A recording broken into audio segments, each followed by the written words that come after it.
High, cooking with Kajal मध्ये आपलं स्वागत आहे.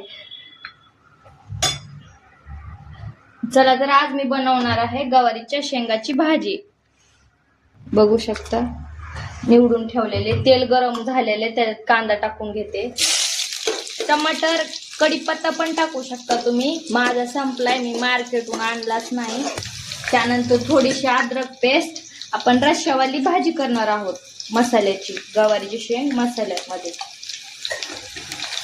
छान असं तळून घ्यायचा कांदा. त्यानंतर धुवून गवारची शेंग त्याच्यामध्ये टाकून द्यायची.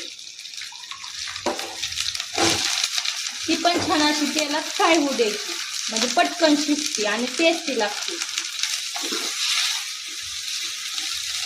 थोडीशी फ्राय होऊ देऊ आपण. छान अशी फ्राय झालेली, त्याच्यामध्ये आपण मसाले मी काढून ठेवलेत ते टाकून घेऊया. कांदा लसूण मसाला, लाल तिखट, धना पावडर, हळद, गरम मसाला इत्यादी छान असं. त्यानंतर मीठ,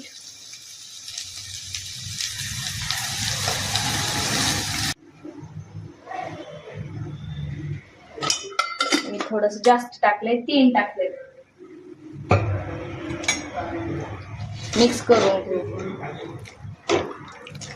आणि एक शिजवून घेऊया गवारची शेंग. बघू शकता आपली भाजी अशी छान अशी शिजलेली, कमी मसाल्यामध्ये एकदम टेस्टी झाली. नक्की ट्राय करा आणि कमेंट करा कशी वाटली. लाईक करा, सबस्क्राईब करा.